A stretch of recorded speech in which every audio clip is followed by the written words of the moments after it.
রাষ্ট্রীয় প্রতিষ্ঠানের সংস্কারে গঠিত ৬ কমিশনের মধ্যে ৫টির কমিটি চূড়ান্ত করা হয়েছে বলে জানিয়েছেন প্রধান উপদেষ্টা প্রেস সচিব শফিকুল আলম। তিনি জানান, সংস্কার নিয়ে আগামী শনিবার বিএনপির সঙ্গে সংলাপের মধ্য দিয়ে শুরু হচ্ছে রাজনৈতিক দলগুলোর সঙ্গে সরকারের তৃতীয় দফার সংলাপ। উপদেষ্টা পরিষদের সভা পরবর্তী সংবাদ সম্মেলনে প্রেস সচিব একথা জানান। বেলা 11:30টায় প্রধান উপদেষ্টা তেজগাঁয়ে কার্যালয়ে ডক্টর মোহাম্মদ ইউনূসের সভাপতিত্বে অনুষ্ঠিত হয় অন্তর্বর্তীকালীন সরকারের উপদেষ্টা পরিষদের সভা। মালদ্বীপ এবং কাতারের সাথে বন্দি বিনিময় চুক্তি হয়েছে, যার মাধ্যমে প্রবাসীদের ফিরিয়ে আনা সম্ভব। উপদেষ্টা পরিষদের সভায় দেশ দুটির সঙ্গে রফতানি নীতি নিয়েও আলাপ হয়েছে। পোশাক শ্রমিকদের দাবি দেওয়ার বিষয়ে প্রধান উপদেষ্টা প্রয়োজনীয় ব্যবস্থা নিতে কড়া নির্দেশ দিয়েছেন বলে জানান শফিকুল আলম।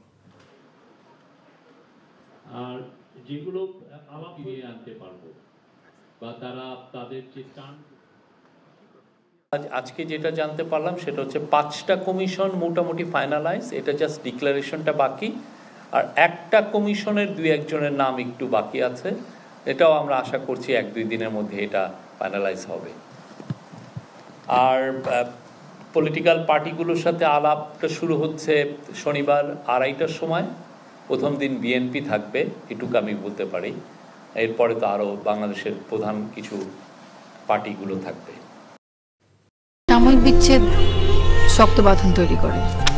মানসিক দৃঢ়তায় আমি লোহা আগুনে পুড়িয়েছি ভালো কিছু পাবো বলে। তোর মধ্যে কোনো গলত নেই। আমার ভুল থাকতে পারে, আমার মধ্যে মিথ্যা নেই। ওরা কি বললো না বললো তাতে কি তোমার এমন রিয়েক্ট করতে হবে? তুমি সব সময় ভালো মানুষ হয়ে থাকতে চাও, তাই না? সবাই ভালো মানুষ, তুমি অযোগ্য। বাসে না কেউ ভালো, ডাকে না কেউ কাছে,